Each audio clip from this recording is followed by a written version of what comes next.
নারীদের নিরাপদ ও স্বাচ্ছন্দ্যময় যাতায়াত নিশ্চিত করতে বগুড়ায় চালু হলো বিআরটিসির বিশেষ মহিলা বাস সার্ভিস। মঙ্গলবার সকালে বগুড়া বিআরটিসি ডিপো প্রাঙ্গণে এ সার্ভিসের উদ্বোধন করেন বগুড়া ৬ আসনের সংসদ সদস্য ও জেলা বিএনপির সভাপতি রেজাউল করিম বাদশা। এ সময় তিনি বলেন, দেশের অর্ধেক জনগোষ্ঠী নারী। নারীদের পিছিয়ে রেখে দেশের সামগ্রিক উন্নয়ন সম্ভব নয়। নারীদের নিরাপদ ও স্বাচ্ছন্দ্যময় যাতায়াত নিশ্চিত করতে এ ধরনের সেবা আরও সম্প্রসারণ করা হবে। আমাদের দেশে অর্ধেক নারী, আপনারা জানেন, এই নারীকে জাতিকে পিছনে ফেলে সামনের দিকে এগিয়ে যাওয়া সম্ভব নয়। কাজে আজকে আমাদের মানবিক প্রধানমন্ত্রী, আমাদের জনবান্ধব মাননীয় প্রধানমন্ত্রী জনাব তারেক রহমান বাংলাদেশকে সকলকে একসঙ্গে নিয়ে কাজ করে বাংলাদেশকে দ্রুত একটা উন্নতির শিখরে নিয়ে যেতে চান। একটি স্বাধীন সার্বভৌম বাংলাদেশ এবং স্বনির্ভর বাংলাদেশ প্রতিষ্ঠিত করতে চান। সেই লক্ষ্যে আজকে তিনি কাজ করে যাচ্ছেন, দিনরাত পরিশ্রম করছেন এবং আপনারা এই বাস সার্ভিস আমরা মনে করি পর্যায়ক্রমে সারা বাংলাদেশে এটি চালু হবে। বগুড়ায় প্রাথমিকভাবে দুটি বাস এ সেবায় যুক্ত হয়েছে। একটি শেরপুর মাটিঢালি এবং অন্যটি মোকামতলা বনানী রুটে চলাচলের উদ্যোগ নেওয়া হয়েছে। বাস দুটির চালক, কন্ডাক্টর ও হেলপার সবই নারী। যাত্রীও থাকবেন শুধুই নারী। এখন আপাতত এই দুইটা রুটে চলাচল করবে, একটা শেরপুর থেকে আপনার মাটিডালি আর একটা মোকামতলা থেকে বনানী। এই দুইটা বাস নারী বান্ধব নারীদের জন্য চলাচল করবে। আমাদের বিশেষ সুবিধা হচ্ছে যে দেখা যাচ্ছে আমাদের চালক বিআরটিসির স্থায়ী এরাও নারী থাকবে, হেল্পার, কন্ডাক্টর এরাও নারী এবং যাত্রীরাও নারী। স্বাচ্ছন্দ্যের জন্য যাত্রীরা চলাচল করতে পারে, নারী যাত্রীরা, এই সুবিধাতে আমাদের ব্যবস্থা করা হয়েছে।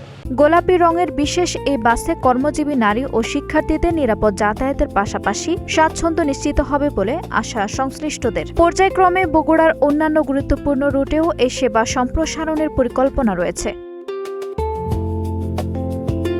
শুধুই একান্তই মেয়েদের জন্য। এখন যারা হাজব্যান্ড ওয়াইফ তারা তো এখানে তারা পারলে তাদের হাজব্যান্ডকে রেখে উঠবে, এরকম, এটা তাদের পার্সোনালিটি, এটা আমাদের না। বাট আমরা শুধু মহিলা বাস সার্ভিস, মহিলাদেরকেই আমরা সার্ভিস দেব। মেয়েরা স্বাচ্ছন্দ্যভাবে বাসে বা রাস্তাঘাটে চলাফেরা করতে পারবে। কারণ আমি একজন মহিলা, যখন বাসে উঠি দেখা যায় যে অনেক হয়রানি হতে হয়, ছেলেদের সাথে ধাক্কাধাক্কি, অনেক নানা সমস্যার সম্মুখীন হতে হয়। এই উদ্যোগটা অনেক ভালো। মাননীয় প্রধানমন্ত্রী যে উদ্যোগটা নিচ্ছে, আমাদের চেয়ারম্যান সেই উদ্যোগটাকে গ্রহণ করে এটা সফলের জন্য আজকে এ পর্যন্ত আমরা মেয়েরা গাড়ি চালাবো, মেয়েদের সুস্থ সেফটিভাবে বাসায় পৌঁছে দেবো। এটা বিআরটিসির প্রশিক্ষণ সুপারভাইজার ফেরদৌসী আক্তার দোলন বলেন, নারীদের জন্য এমন উদ্যোগ তাদের নিরাপদ ও স্বাচ্ছন্দ্যময় যাতায়াতের সুযোগ তৈরি করবে। নারী প্রশিক্ষক সুবর্ণা খাতুনও জানান, বাসের সংখ্যা বাড়ানোর পাশাপাশি নারী চালক ও প্রশিক্ষিত কর্মী তৈরি করা গেলে ভবিষ্যতে এ সেবা আরও বিস্তৃত করা সম্ভব।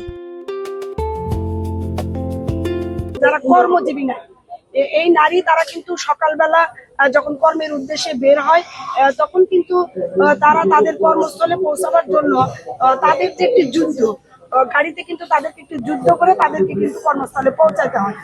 আমি মনে করি এইটি আমাদের প্রিয় নেতা যারা তারেক রহমানের অন্তরে লেগেছে এবং তারই ধারাবাহিকতায় আজকে সারা বাংলাদেশের মধ্যে আমাদের বগুড়ায় এই কার্যক্রম চালু হচ্ছে।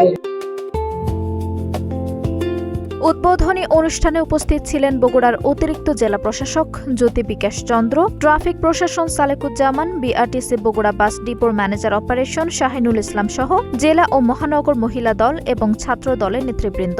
নারীদের নিরাপদ যাতায়াত নিশ্চিত করার পাশাপাশি কর্মক্ষেত্র ও শিক্ষা প্রতিষ্ঠানে তাদের অংশগ্রহণ আরও বাড়াতে এই বিশেষ বাস সার্ভিস গুরুত্বপূর্ণ ভূমিকা রাখবে, এমনটাই প্রত্যাশা সংশ্লিষ্টদের। আঞ্জুম হক আরবি, নাগরিক প্রতিদিন।